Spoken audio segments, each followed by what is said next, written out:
It's no secret that the Mazda MX-5 isn't a particularly fast car, therefore you may be thinking about adding a turbocharger. The question is though, is it a good idea or will the car turn into a massive money pit? Keep watching to find out.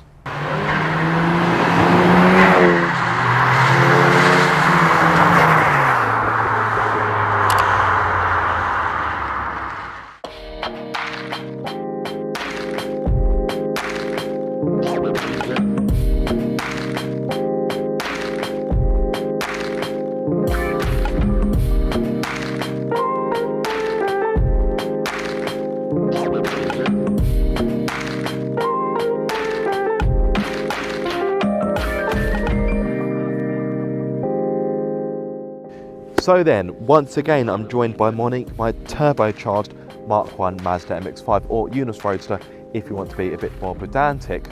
If you are new to my channel, thank you for joining me. My name is Aaron. If you are a long-term subscriber, then of course you'll know all about Monique and what has been going on with her.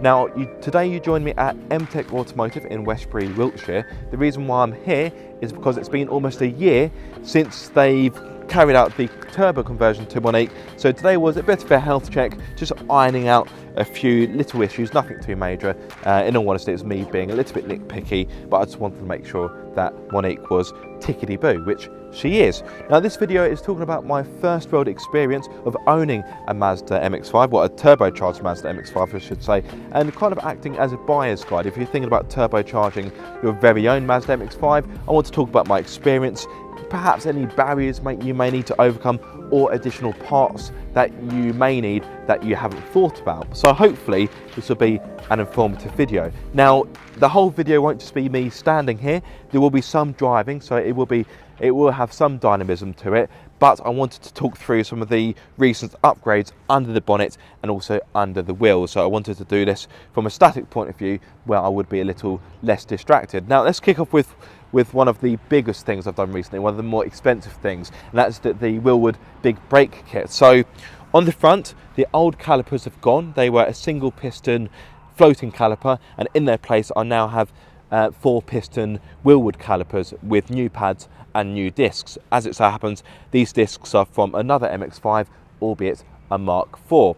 So I've probably inserted a bit of B-roll already to show you what the brakes look like, and maybe even a bit of B-roll of me fitting them. Spoiler alert, fitting these was a bit of a faff, but has it been worthwhile? Well, a bit too early to say. Tomorrow I'm doing a track day at Snetterton, so that will be the real stress test on whether these brakes are any good, but they're Wilwood, so I'm sure they will be. Now, I want to take you underneath the bonnet now. Now I will try to accumulate the extra costs as we go along. So for example, the Wilwood brake kit, roughly speaking, was about £650. If you want black or red calipers, then you're paying around £100 more. I've got the standard grey calipers, which, yeah, they're a bit boring, but for the sake of spending £100 or so extra, I thought, well, let's just go with the grey. Black or red isn't going to have any effect on the braking capability, is it? So if I open up the bonnet or the hood, if you're watching this in America, and I'll take you off my tripod and give you a better look of the other recent additions. Now, if you've been following my channel for quite some time, or for at least this year, you'll know that my OEM washer bottle melted when I went to Cadwell Park. So I had to buy and fit the Dave Fab washer relocation kit.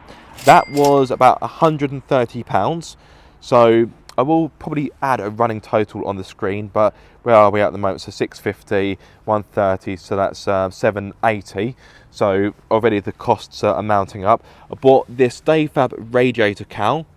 Can't remember how much that was actually. Was that about 40, 50 pounds? Again, it will be added onto the screen. So the reason why I bought this was because, well, just to help with cooling and airflow going into the radiator.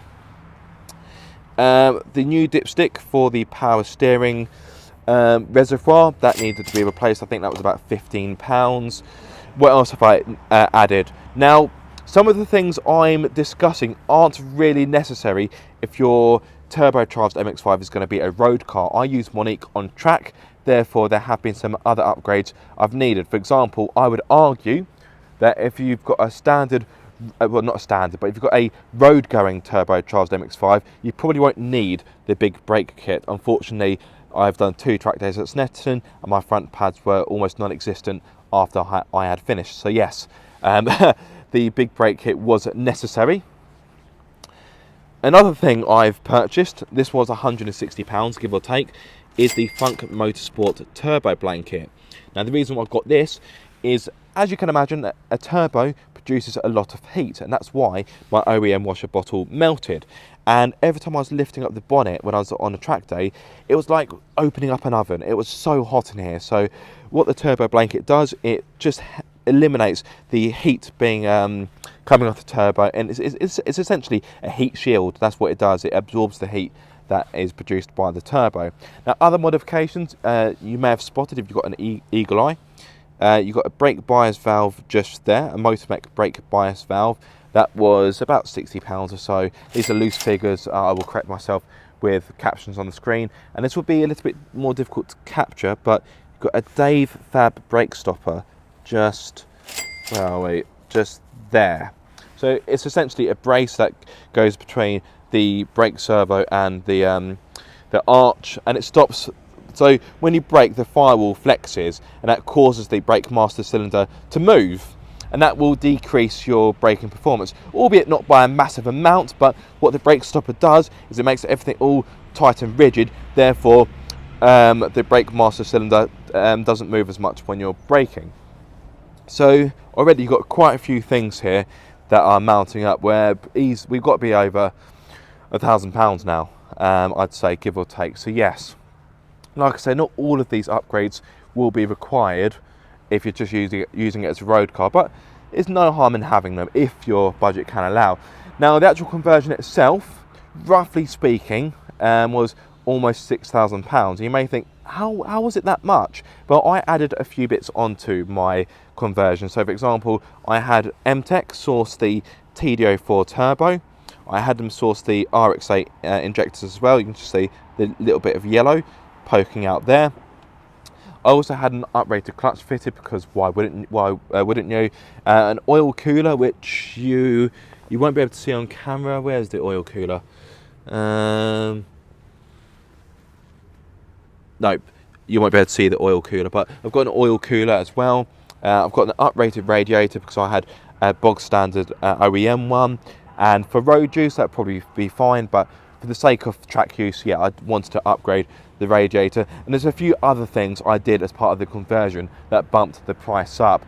I added a few bits on which I knew would be needed for track.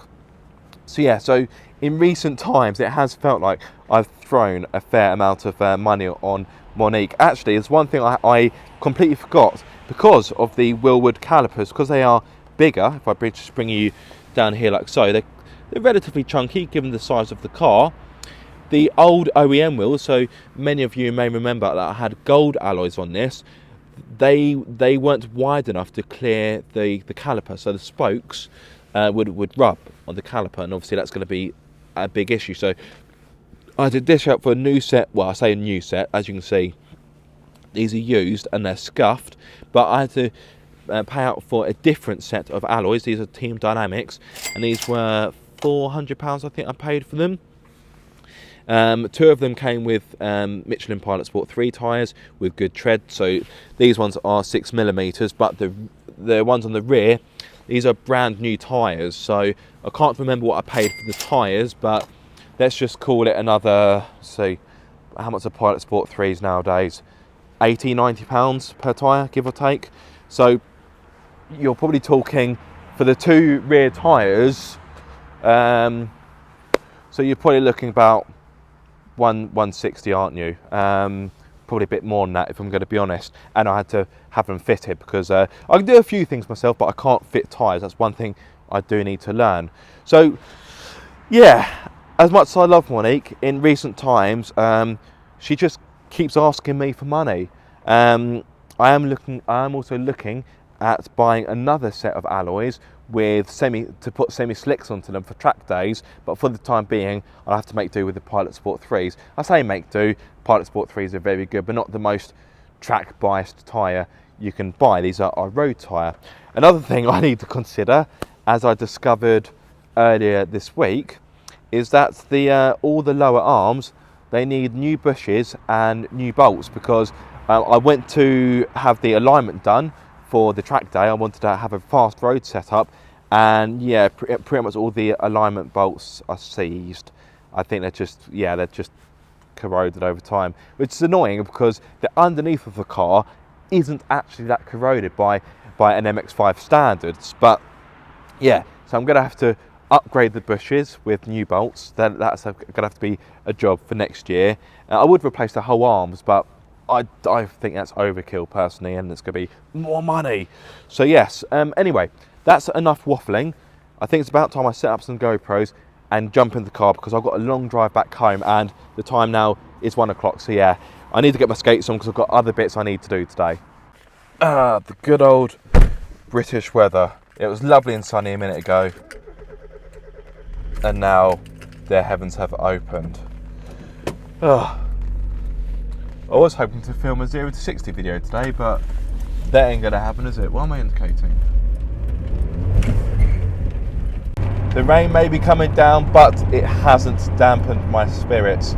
So because it is raining, I can't have any exterior GoPros, which is a bit annoying because it was lovely and sunny a minute ago, but then as I was setting the cameras up, lo and behold, Mother Nature had other ideas.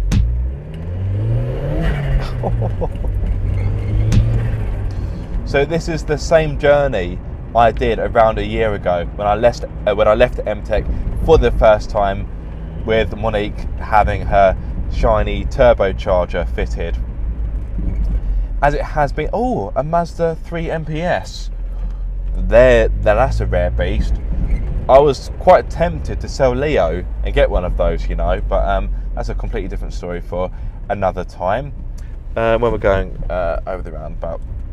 So, as it has been a year, what has it been to live with?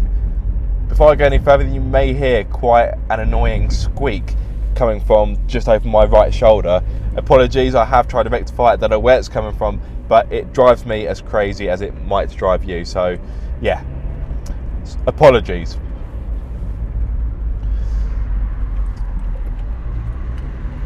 My first reactions having Monique turbocharged were awesome. It was something I was quite apprehensive of doing. So bear with me just a moment. I want to recreate something from my first drive.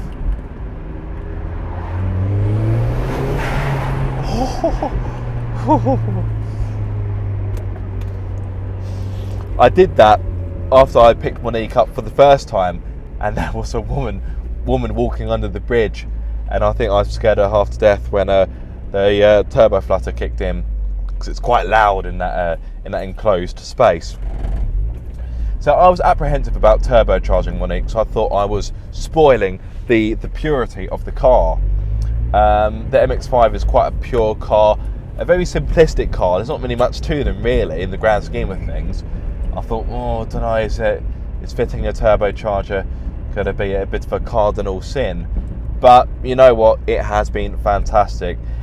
The very first drive, I thought, you know what, I think I've made the right choice, although I did pussyfoot around this quite a lot. I actually contacted MTech all the way back in, I think 2017 perhaps, when I had my Mark II MX-5, my Mark II Sport, which sadly rusted away. So was it love at first drive? Yes, it really, really was. And all of my apprehensions about having her turbocharged quickly washed away. But was that just a honeymoon period, or is the love still there? Well, I think judging by my facial expressions from those last few turbo flutters, I think it's safe to say the love is still there. I will be honest, I kind of wish I had known in advance that the turbo conversion wasn't going to be the last of the expenses. As I said earlier, Monique is used on track, so I just need to see where I'm going. I'm going right here. Monique is used on track, therefore there is more stress put on her compared to a road going car. Now, I say she's used on track, I normally do about 3 or 4 track days a year, which isn't excessive, and she spends more time on the road than she does the track, but there will be some of you that will turbocharge your MX-5 and your car may never ever see a race circuit, which is fair enough. Horses for courses. So let's kick off with one of the main questions, reliability, because of course that is one thing that's likely to be of concern when you're turbocharging your MX-5. Is it going to break down on you? Well, touch wood, so far Monique has been absolutely tickety-boo. There have been some barriers I've had to overcome, some challenges I've needed to address, and that's more the fact of you're putting more strain on a car that is, well, how old is Monique now? She's 26 years old, and there are a lot of components which are probably stock from factory. Therefore, it's inevitable that by putting more power, speed, torque through a chassis and other components, that it is inevitably going to make certain items wear out faster, or the weaknesses on those items will be exposed quicker. As I mentioned earlier, my OEM washer bottle pretty much disintegrated at Cadwell Park, and in hindsight, if I had a turbo blanket fitted, I probably wouldn't have needed to buy the Dayfab relocation kit, so that would have saved me money. So I'd say my first bit of advice is, if you are having heat issues with your turbo, get a turbo blanket. The one from Funk Motorsport is highly regarded, not the cheapest, but it's like anything in life. You get what you pay for. Buy cheap, buy twice. Of course, at Snetterton, both on the track day I did on my birthday and the more recent track day, which was August, I think, the front pads got punished. They got punished hard, and unfortunately that led me to buy the Wilwood Big Brake Kit. Again, if you're using your MX-5 for road use, then I highly doubt you're going to have that issue. But because I do use it on track, yeah, the OEM brakes were not sufficient, even with uprated pads. So yeah, to sum up reliability, so far it's been reliable both on and off track. Yeah, there have been a few niggles, but I'd say it's been more to do with just age of certain components and just the odd mechanical mishap. The actual turbo setup, the engine setup, they've been sound.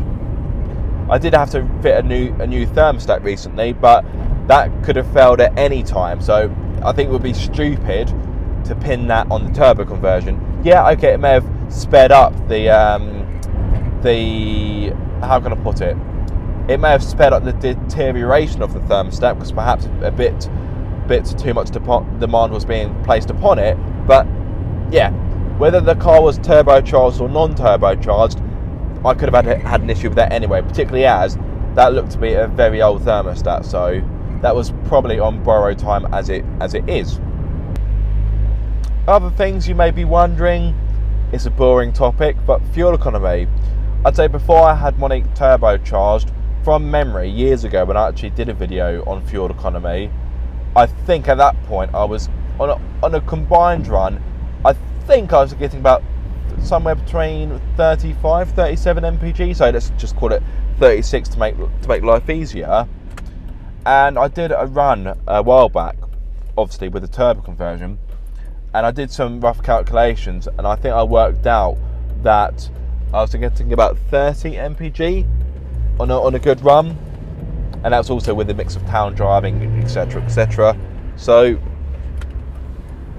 similar kind of conditions to the test I would have done before when it was turbocharged.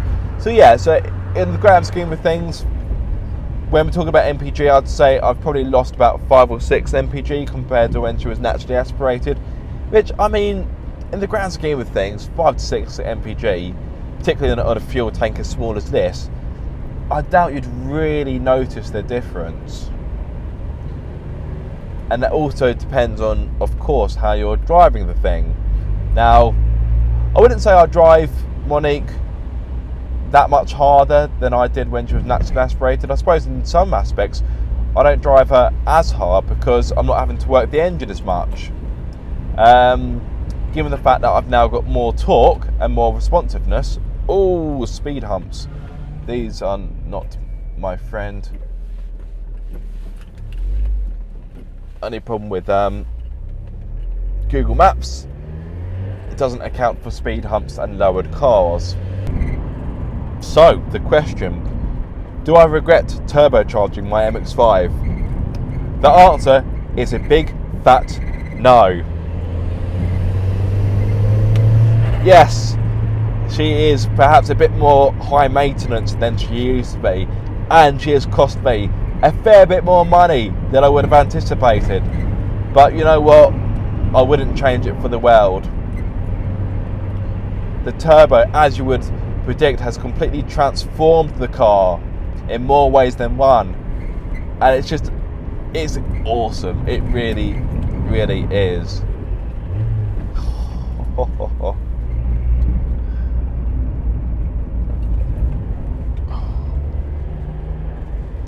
I suppose the one regret I do have is that I didn't have this done sooner. As I mentioned earlier, I was on the fence for a long time. In fact, I contacted MTech on 3 separate occasions asking for an estimate before I finally committed and thought, you know what, let's just do this, because if I don't do it now, I never ever will. And a big shout out to MTech Automotive. If you're looking to have your MX-5 turbocharged, give those guys a shout. They've been very helpful. They've been patient enough to put up with my constant questions and queries. Yeah, don't get me wrong. If I had kept her standard, then I would have saved myself a lot of money. But hey, life's too short, isn't it? Oh. And the great thing is, when you put her in high boost, the turbo flutter is even louder.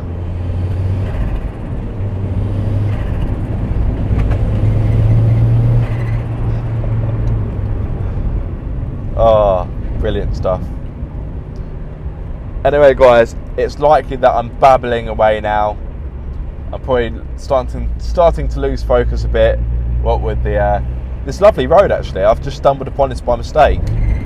The lovely road, the turbo flutter, and just the general awesomeness of Monique. So, I hope you found this video useful or enjoyable. If you have any questions on something that I perhaps didn't cover in the video, or any more particular questions with my builder, any problems I've faced, please drop them in the comment section below and I will get back to you as quickly as I can. But yes, be sure to like, comment and subscribe. If you are subscribed, don't forget to click the bell icon so you get notified every time I make a video. But until the next time guys, be sure to keep up the car obsession. Oh Monique, I bloody love you.